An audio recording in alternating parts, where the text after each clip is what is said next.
Hey everyone, welcome to another episode of the No Limit Selling Podcast. Today, we're in the Great White North in Toronto, and it is snowing here, and I've got the privilege of having Christian Roberts here with me today. He is the sales manager regional sales manager at the Fortis Solutions Group. Welcome to the program.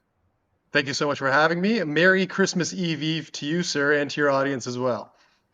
Superb. I'm still in shock that, it was just a moment ago we were at celebrating New Year's Eve. And now it's like the end of the year. Has it sped by for you as well? Yeah. I think every year since COVID's kind of had its own kind of feel, and this one's kind of felt normal, but very fast. So a lot of times, organizations, have a group of salespeople and they go, Christian's doing a great job at sales. We're going to make him a sales manager. So I'm not sure if that happened to you, but just generally that thought process of this person's good at sales, let's promote them to be a sales manager. Uh, what's wrong with that thought process? Like, what skills do sales managers need that are different than just great salespeople? Well, the obvious one would be managing people, wouldn't it be? How do I get the best performance out of you? Like, how would I manage you? Like, what am I looking for clues? Because you can't manage everybody the same way. So if I'm paying attention to Christian, what do I need to pay attention to get the best performance out of Christian? Yeah, exactly. And that would just be for my instance. And again, this is going to change person to person by a huge degree. But for me personally, it's really just giving me my space, clearly outlining exactly what the objectives are for a time period, and then allowing me to develop how I will be doing that and making sure that you're on page with that, but also making sure that you're not micromanaging to the sense of you need to understand every single move I'm making. It's rather more the structure of the goal at hand rather than the specifics of how to get to that goal. So there's four ways of learning. One way is very much people that are the why people. Christian, make these sales or we'll fire you. That's a really good why. And for why people, it's like, give me the why. And it could be saving the planet or expanding the territory. That's what they need. The second group are the what people. Give me the process. Give me the hand holding. Give me the process to get the job done. That's the most important. The why is secondary. Process is the most important. The third category, which I suspect you fit into, is the how, which is like, tell me what you want and then leave me alone to go make that happen. And if I need you, I'll put my hand up and say I need some guidance and then take it from there. Would that be a fair assessment that you're in the how group of just give me the parameters and let me go play and go make it happen? Exactly, yeah. And especially in the packaging industry, there's such huge variation between industry to industry that we serve that you can't really have a cookie cutter approach to anything. You need to be very specialized to the individual account, even, but definitely specialized to every individual industry that you deal with.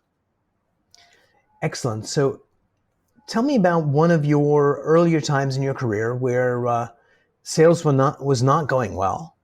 Who stepped in to help you, and or what insight did you get that allowed you to just leave the problem behind and start producing better results?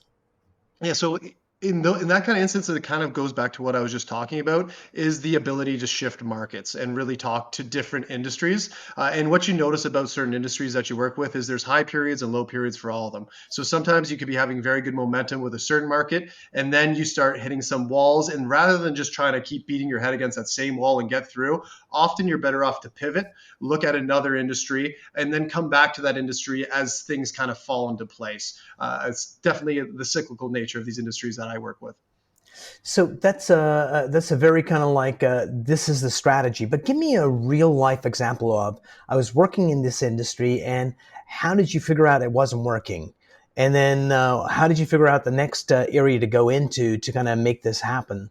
Because a lot of times when we're in the thick of the battle, it's just we don't realize where we're at until you get either you're self-aware and you go, oh, this is not working, or you get a smack in the side of the head, which is like, holy crap, this is not working. Now I need to do something. So give me a real life example so people can get some meat on the bones. Yeah, for sure. Now, I'd go back to the pandemic for this, and I was heavily involved in the craft beverage industry. specifically craft beer and a Mm, lot of other beverages in that industry. And what we saw during the pandemic was a huge increase in demand while supply was very stagnant. This is specifically talking about the aluminum cans themselves. right. As the pandemic ramped up, everybody started drinking at home rather than drinking at the bar. All the beer that used to go into kegs started coming into cans, and now all of a sudden everybody's buying cans of beer rather than any other format. So very quickly, what you notice is that all these big breweries are buying up all the stock they possibly can to ensure that their product has something to go into to get to their consumer. Mm. And then as soon as you start noticing that, you're not going to start cold calling a lot of the small microbreweries like I was doing at the time, or trying to work with people on new, very slightly different formats of cans. What you got to do is you got to restructure everything. What we started looking at was mini kegs, maybe even going back to bottles in some instances, a way around that very specific problem due to that supply chain at the time. Interesting. So as you're going out there, you deal with other sales teams. Correct? So what are you seeing out there right now, like in 2024 going to 2025? Are you seeing any trends, or are you seeing any patterns out there where people need to kind of retool to get ready for 2025? Or is it business as usual? I mean, I think we've seen a little bit of return to the norm. What I have been seeing a little bit more of is more specialized products in smaller batches. So rather than one SKU that's running 100,000 times, you're seeing 10 SKUs that are running 10,000 times, and a lot of variation just to kind of gain a little bit more attraction from the market that way. It's seeming a lot of things are going the digital way these ways, including media, but that also happens with packaging as well. So historically, flexography was a very popular way to print things, large format, in the same kind of SKU over and over again. The more time you spend on the market now, the more time you're noticing there's digital work to be done, which is smaller runs, but more variation in there. So a lot more customized work coming up, and which I think will be the trend, especially with additive building and AI, that people are going to be able to basically go, okay, we've got this custom run, we need to do this, not just in your industry, but I think generally we're getting very, very kind of tailor-made solutions than in the past. Exactly, yeah, and that's one way that I've kind of changed my sales pattern exactly is to very specific approaches to accounts. No more cookie cutter emails. No more, cloud seeding and just raining the same information down on everyone. At this point, yeah, I think you're better off really understanding an individual company and what they're going for and building your pitch around that. So, Christian, tell me about, because the ultimate role for a salesperson is to be a trusted advisor that's helping Exactly. strategically. So, Mhm. tell me about one of your accounts. You can change the names to protect the innocent, but how you started off as a salesperson, a salesperson, and how did you get to the position of trusted advisor? What was that journey like? And what were the milestones that you had to go through where they kind of went, wait a minute, Christian's part of our team and he's a strategic ally? Because you don't get that overnight. You build that trust up. So walk me through one of those interactions, one of those relationships. Yeah, absolutely. And the other thing is you don't get an opportunity like that just by picking up the phone and getting lucky and getting someone on the Mm, other line, right? What that comes from is, first of all, getting on the phone enough to have someone pick up the other side and get their attention. But from there, it really does take a little bit of luck, and you have to be presented with an opportunity. And then for that opportunity to not fall within the standard structure of that, the way that are things done in that industry, and then to demonstrate yourself how you can go outside of that and add that value. And in the case that I'm talking about now, this actually involved just a good old throw the big roll of labels in the back of my car, drive them up to a farther northern city that the courier was going to be able to get there in time, and deliver them myself with a smile on my face and say, "Hey, nice to meet you." That quickly turns into a plant tour, getting to meet more of the team, and then mm. whenever they need a packaging thing in the future, that was that guy who got us out of that bind, and we're going to rely on him. Yes, superb. It actually kind of reminds me of a story where this is in Columbia, Maryland. There's this like really amazing Indian restaurant, and they're super busy, especially on a Friday. And the host, when you come in, and there's like hundreds of people coming in for lunch, he knows the name of everybody that comes in. So number one, hey, customization, he knows who you are. So that's why that's a busy place. Uh, so as we're going in, there's a guy standing behind me, and the host thinks that we're together, and he seats us together. which is fine. There's no point taking up a table for me when it's so busy. Might as well sit with this other guy. So the guy goes to the bathroom. So when the bill comes, they give me the bill. And so I go, hey, happy to take care of the bill. So I take care of the bill for the guy, and the guy said, oh, thanks, man, but you don't know me, taking care of lunch. We had a nice conversation. Come out to the car with me. So I go out to the car with him, and he's actually in the micro brew business, and he gives me a 6-pack of micro brew as a thank you. And the point that I'm making here is that oftentimes we think that things need to be transactional. Like you could have couriered this thing through a specialized courier. They would have gotten it, 4 days late or whatever, but you driving it up there so they got it when they needed it adds value. And just by being selfless doing that, this is how you build trust. This is how you build relationships. And this is how you become that trusted advisor. Yeah, exactly right. And I might know the gentleman that you got that 6-pack from as well, knowing the time that I spent in that industry. So Interesting. And so let's take a look at we were talking about customization and smaller runs. So you've got these big breweries in your industry, and then you've got these microbreweries that are making their own inroads, and some of them actually become significant players because the product's so good that all of a sudden you start seeing them in different cities and different provinces just from that one small place. yeah, even different countries as well. And so we've actually broken that 3 ways now, Umar. So, there's your traditional macro breweries, your Sleeman, your Giant Guys, Beam Suntory, those kinds of companies. But what you also have is regional brewers now. It was what we call, which were once microbreweries, but they've developed so well and so large that they can't really be grouped in with a microbrewery anymore. Mm. So that's kind of that new tier that's been added to that listing. So you got macros and micros traditionally, but now in the last couple of years, there's that middle point now, which is that regional brewery. They often get bought by larger brewers as well, but they're often working in the U.S. They're often working in Asia, and that's just because there's again the need for these new cool brands from the consumers.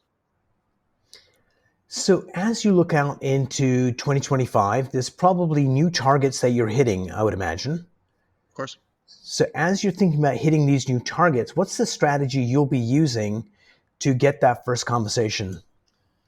Well, there's actually and I've been spending a lot of time in the cannabis industry right now as well. But what's a good tool is the Ontario government is also having a information session that's going to happen late in January, which is going to be kind of a revision to cannabis packaging in Canada. And so Mm. I'm really excited to hear that. Not a ton of people know about that, and it's some pretty high level packaging nerd stuff.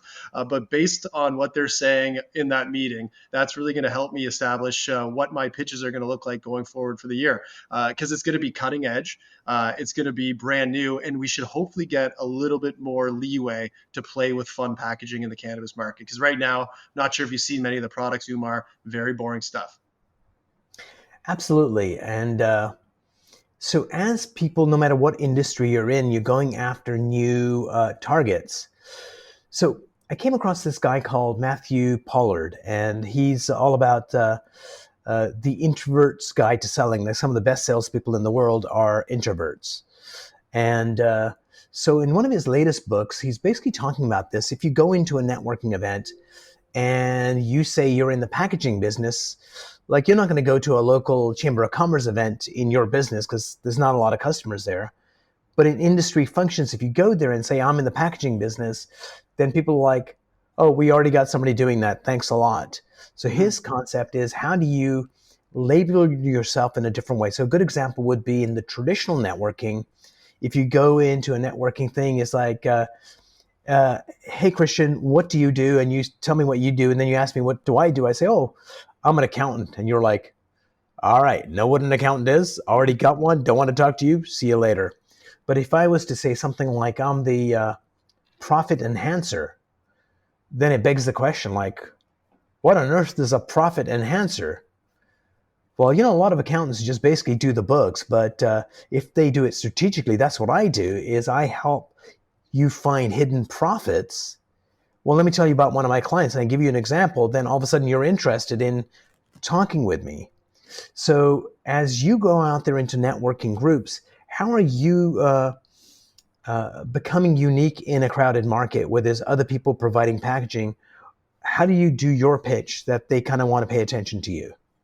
Yeah, well, I think you kind of just alluded to it a little bit there, Umar, which is more or less a case study, right? Which is here's something that I've done previously that is not by any means the norm, and Mm, why we did it this way, and how it helped them to get to where they want it to be at the end of the cycle. And really, this is kind of an old school approach, but what this comes down to is necessarily going to the LCBO, going to a supermarket, or going to a cannabis shop, looking at the products there, identifying an issue with that product or how you could maybe see it was created better. And seeing as I'm a packaging guy, I'm very quick to compliment the inside of a package if I like it, but I'm also very quick to maybe critique how it could have been done better and present your brand in a better light. Maybe even coming off a little bit meanish aggressive if I see something that's really, heinous out there. I've, people don't like being coddled. So I've been getting more to the point and saying, hey, look, you're let's say it's a juice in this instance. Your juice is a high quality juice, but I'm noticing that there's label bubbling going on the side. This is a pretty basic issue, and we can fix it for you quickly, and it's going to represent your brand a lot easier. Just so you're not getting the same, AI, very sweet and cute messaging, and stepping away from that and getting to the point. yeah, there's this guy called Gear Maxwell. He's actually here in Ontario, and he had said something once that was actually quite interesting. He said, Umar, if your marketing does not have the ability to offend, it does not have the ability to convince. There you go. And if you're sugary and just saying the same stuff, then you just blend in. If you say, hey, I think there's a problem with this packaging, here's what the problem is, and your product doesn't deserve that, then people kind of go, okay, tell me more. What are you saying? Because I think a lot of Yeah. times we tend to be very timid. We don't want to offend. And so don't be a dick, but also don't be a sheep. Exactly. Yeah, exactly. And in some instances, I'll even hand it off to someone I know who's not in the industry, whether it be my girlfriend, whether it be a friend, and say, "Hey, what do you think of this package?" And if they're quick to say, "Hey, the texture of this feels kind of weird," then I'm like, "Boom, I got something here." If even a person who's outside of this packaging industry notices that and upsets them, then you know you really got a problem. Because if for me to notice something, okay, I'm touching paper, I'm touching different materials all day, so I kind of dialed into that. But if I can get someone who's a quote unquote layman to see the issue as well, and then I can communicate that to the customer and say, hey, look, this isn't just me, packaging guy who lives and dies packaging. This is a random other person who they're a teacher, or they have a whole other industry, and they're still getting the same sense of offense from your package. You got a problem, especially if you're selling a premium product. And I think if you enhance it with, hey, I was out with a friend, John, he's a teacher. When he touched it, this is what he said. And just naming Exactly. it and doing that just puts a face on it, which is really important. Exactly. Yeah. So, Christian, what's the one area so if we take a look at you right now and look at your abilities, uh, you 4 years ago probably sucks compared to the you now, that there's a better you before me right now. And in order for I there hope to so. be a better you in 2025, what's the one thing you're working on? What's the one thing as a salesperson that you say, if I could be more X, or if it could be stop doing this, like what's the thing you're working on to find the next version of Christian?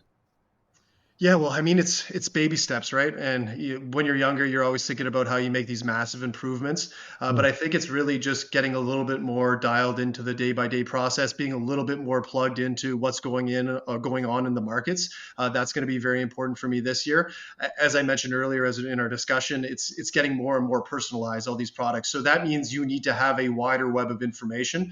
So I think it would come down to just being more plugged in and making sure that the attention that I am giving to, whether it be social media, whether it be news publications, that I'm not getting pulled off and going down some rabbit hole that's a very niche interest for myself. And I guess that would just come down to better time management. yeah, it's like most salespeople and most human beings can use that because it's so easy to get caught up in the things we like to do as opposed to the things that we need to do. Hmm. Christian, thanks so much for being on the show. I really enjoyed it and looking forward to our next conversation. Thank you very much, Umar. Have a nice day.